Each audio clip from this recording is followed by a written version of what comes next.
I'm Jennifer Barrera and I'm in Microbiology 225, and today I'll be doing the environmental influences on microbial growth, the salt tolerance, and the pH testing. And I'm going to show you what supplies you need, and then I'll guide you through this lab today. For my supplies, I have the pipettes. They're in alcohol already.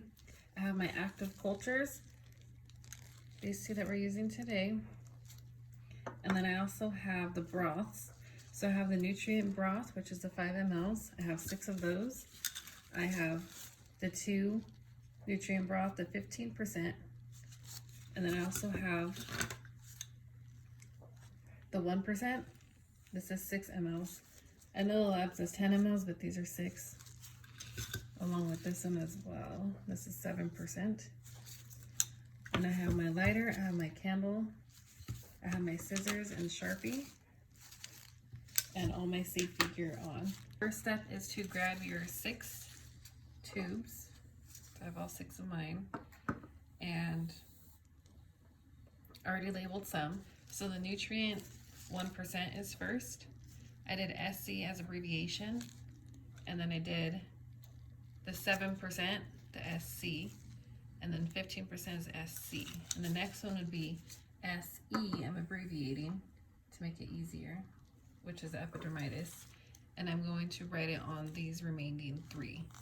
I already sterilized both of these lids, so this is my active broth of the SC, and then this other one is the nutrient of 1%. So now I'm going to grab my pipette, remove the alcohol, and dry it. I'll remove enough for 2 drops of my active culture. And I'll put 2 drops in my broth, the 1%. There's 2 drops. I will then close the 1%.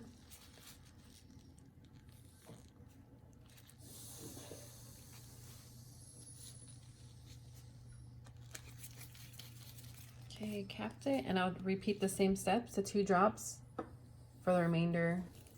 My 6 tubes are done of the sodium. The appropriate cultures I have, the active ones, are in the right tubes, and I will let them sit for 48 hours to incubate. For exercise 2, I have my 2 active cultures again that I'll be using. I have my nutrients labeled, so I have the pH 9, 7, and 5 for the SE abbreviated, and the SC 9, 7, and 5. I also grabbed these 2 tubes, and I will cut these at an angle with the scissors. I will then grab the HCl, and I'll drop exactly 1 drop into the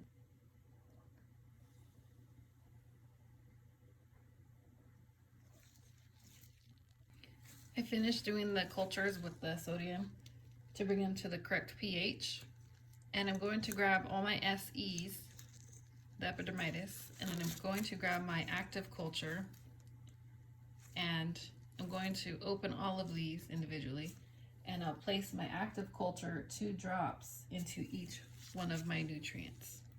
The nutrient broths have the active cultures in them now. I'm going to place these in my designated area for incubation. After 24 hours of incubation, my sodiums, I have, these are clear still, which is a SC. My SE, I just have 1 that's cloudy, which is this one, the tuberity. That's after 24 hours. So I'm going to leave them for an additional 24 hours. Now for my nutrient broths, this is my pH samples. So for the SE, these are all clear, 24 hours. I'll wait an additional 24 with those. For the SC, these are all cloudy, so these are positive. And I'm still gonna let them incubate for an additional 24 hours in case they happen to get more cloudy. So for my final result for the pH, my SCs, these are all cloudy, but unlike the SEs, they're all clear, so these are negative.